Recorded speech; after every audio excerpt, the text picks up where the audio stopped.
नारद जी कहते हैं मैं ये सब देखते देखते देखते देखते क्या बताऊं, जब मैं वृंदावन पहुंचा तो एक बहुत ही विचित्र और पवित्र दृश्य देखे। क्या देखे? बोले धनम वृंदावनम नाम। जो ही वृंदावन पहुंचा, जमुना जी के किनारे पर एक 16 वर्षीय महिला बहुत जोर से क्रंदन कर रही थी, रो रही थी, और उनके दोनों जंघाओं पर दो बूढ़े बाबा अपना सिर रखकर लेटे पड़े थे, और चारों तरफ से बहुत सारी महिलाओं के झुंड जो उदास मन से कोई खड़ी थी कोई बैठी थी। नारद जी कहते हैं कि मैं इस तरह से पश्चिम के देशों में होते होते जो ही उत्तर भारत से नीचे उतरते उतरते और वृंदावन पहुंची जमुना जी के किनारे पर, तो मैंने ये दृश्य देखे। क्या? बोले उस महिला को रोते हुए देखकर सोचा कि इसे रोकना चाहिए, इसके विपत्ति को दूर करने चाहिए। वो साधु क्या जो भटकते हुए को, रोते हुए के आंसू न पोंछ पाए। मैं देख करके वहां से जो ही जाने लगा तो उस भीड़ से वो 16 वर्षीय महिला आवाज लगाई और जोर से कही कि श्रमं भो भो साधो क्षणं तिष्ठ मच्चिंतामपि नाशय कि दर्शनं तव लोकस्य सर्वथा गहरं परम। भो भो साधो। अरे नारद जी सुनिए तो सही, एक बार सुनिए। नारद जी कहते हैं घबरा करके मैं उस भीड़ भरी महिलाओं के झुंड में पहुंचा और कहा देवी क्या बात है, आपका परिचय, क्यों बुलाया मुझे, नाम कैसे जानती मेरा? तो वो कहती है हे नारद जी आपको कौन नहीं जानेगा, तीनों लोकों में जिसको आप मिल गए उसको परमात्मा से मिला दिया, ऐसे आप ब्रह्मा के पुत्र हो नारद, और तब मैं कैसे नहीं समझूंगी, मेरी विपत्ति को दूर करिए भगवान। नारद जी ने कहा कौन है देवी, आपका परिचय?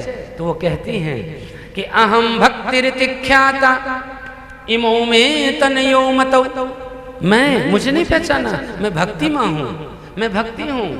अच्छा ये दोनों लेटे कौन हैं, ये बूढ़े बाबा कौन हैं?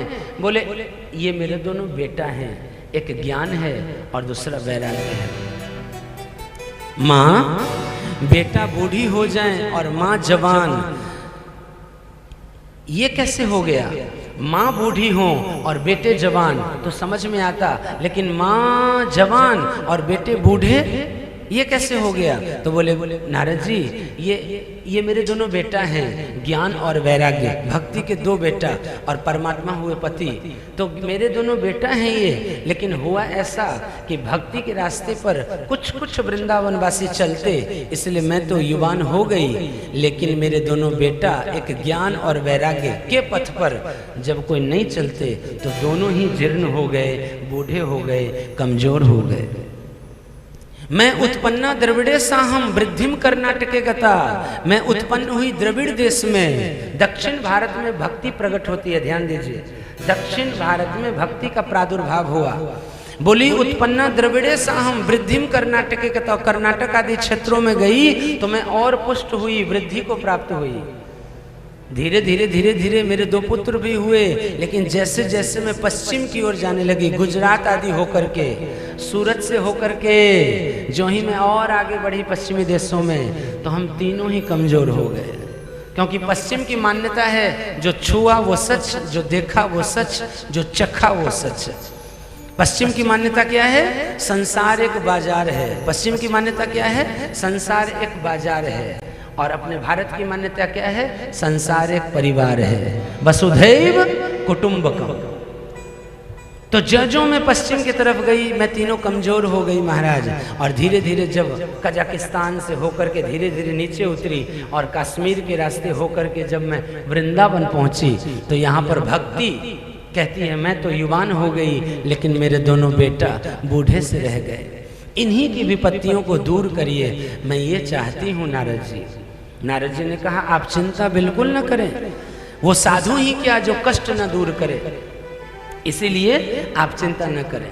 और तब नारद जी ने बहुत सुंदर सबसे पहले गीता का पाठ किया, वेद का पाठ किया, वेदांतों के ऋचाओं के मंत्रों का पाठ किया। जब तक पाठ चलते तब तक वो दोनों पुष्ट होते, ध्यान दीजिए, थोड़े पुष्ट होते, पाठ बंद करते ही पुनः मूर्छित हो जाते। अब कितने देर तक पाठ करते ही रहेंगे?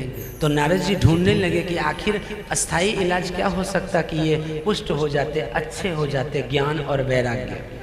तो ढूंढते ढूंढते ढूंढते ढूंढते बहुत से महात्माओं के पास गए, आप बताइए विश्वामित्र, असित, कण्व, दुर्वासा, भृगु, अंगिरा, उन दिनों के बड़े बड़े महात्माओं के पास गए। किसी ने आश्रम का दरवाजा बंद कर लिया, नहीं, हम प्रश्नोत्तर नहीं करते। कोई आश्रम छोड़ के निकल गए, अभी 6 महीने तपस्या करना है, क्योंकि नारद जी पूछ रहे तो क्या जवाब दे बोल के। तो इतने में भक्ति माता बोली कि बाबा आपके मंत्र तो काम नहीं कर रहे हैं, लेकिन मुझे विश्वास है कि आप जिसको मिलते हो उसे भगवान मिल जाते हैं, इसलिए मुझे विश्वास है बाबा कि जयति जगति मायां यस्य काया धवस्ते वचन रचन मेकम कैवलम चाकलय्य कि ध्रुव पदमपि यातो यत कृपातो ध्रुवोयम सकल कुशल पात्रम ब्रह्मपुत्रम नतास्मि।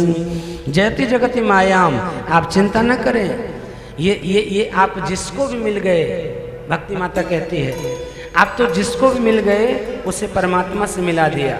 आदरणीय कयाधु नंदन प्रहलाद जी को आप मिल गए तो आप भगवान से मिला दिए उसे।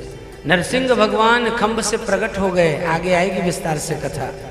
ध्रुव पदमति यातो, ध्रुव जी को मिले ऐसे कि परमात्मा से मिला दिया।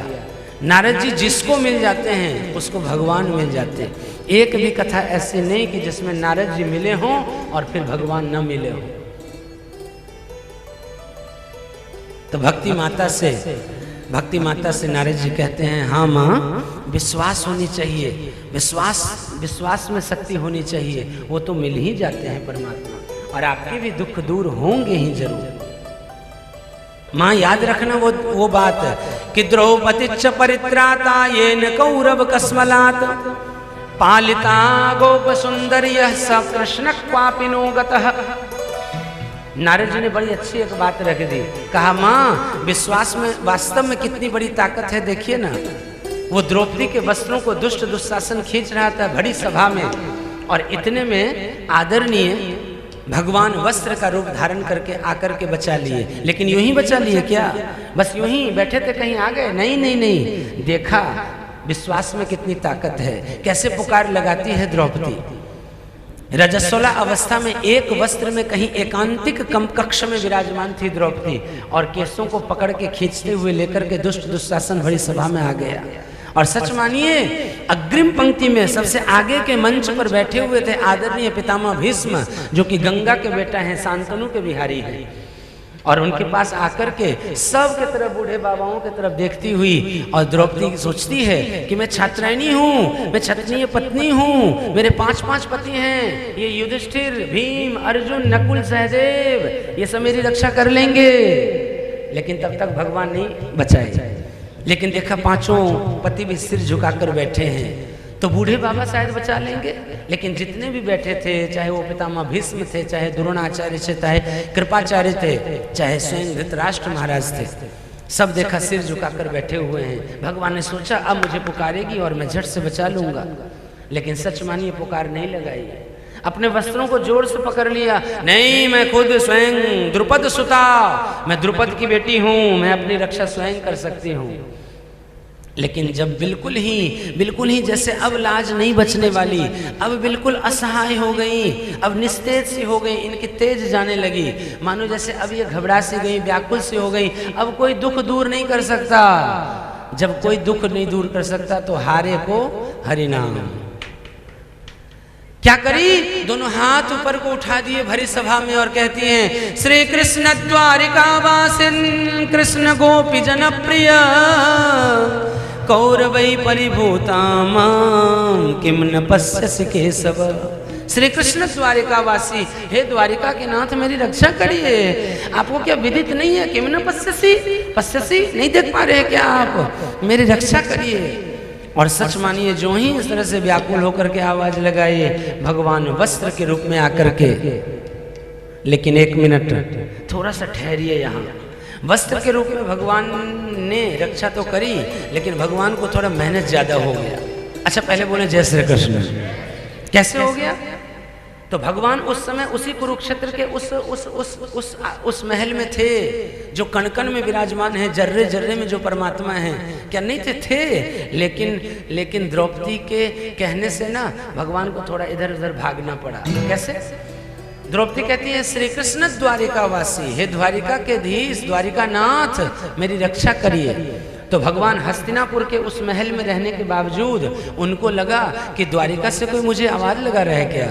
झट से भगवान पवन वेग से भी ज्यादा जल्दी चलने वाले आदरणीय प्रभु द्वारिका पहुंच गए। सच मानिए 8 मिनट कुछ सेकंड में सूर्य की पूरी रोशनी पृथ्वी पर आती और उससे भी तेज गति में हवा चलती और हवा से भी तेज गति में मन चलता और मन के भी 100 गुना तेज गति में भगवान का गरुड़ चलता और भगवान के गरुड़ से 100 गुना तेज भगवान का सुदर्शन चलता और उससे भी 100 गुना तेज, सच मानिए यानी बस कहा और प्रकट हैं वो परमात्मा चलते, वो परमात्मा चलते।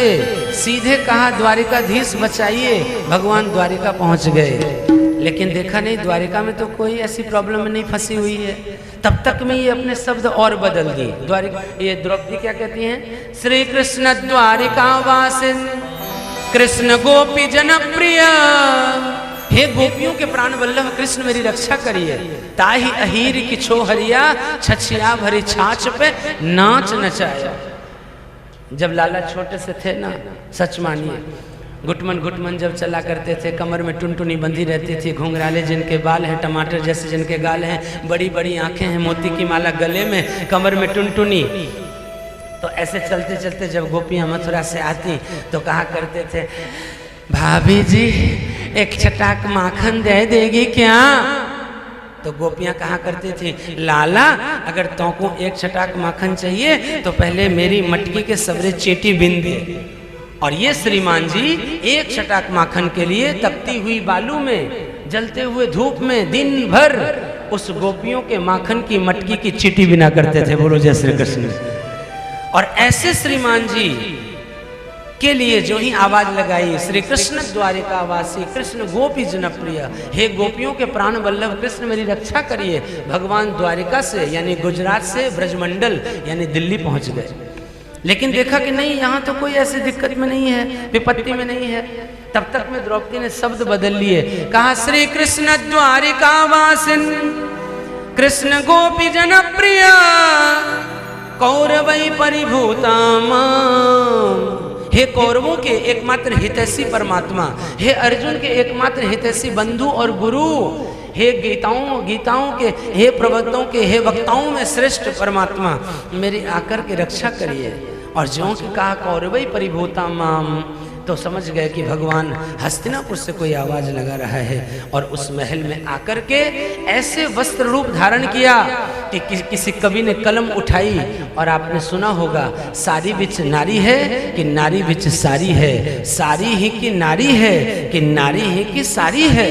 दुष्ट दुशासन की भुजाएं थक सी गई, खींचते खींचते बिल्कुल पछाड़ खाकर पसीने छूट गए, जमीन पर गिर पड़ा, लेकिन 1 इंच वस्त्र द्रौपदी के हटा नहीं पाया। सारी बिच नारी है कि नारी बिच सारी है, सारी ही की नारी है कि नारी ही की सारी है, किसी कवि ने लिख दिया ये दृश्य।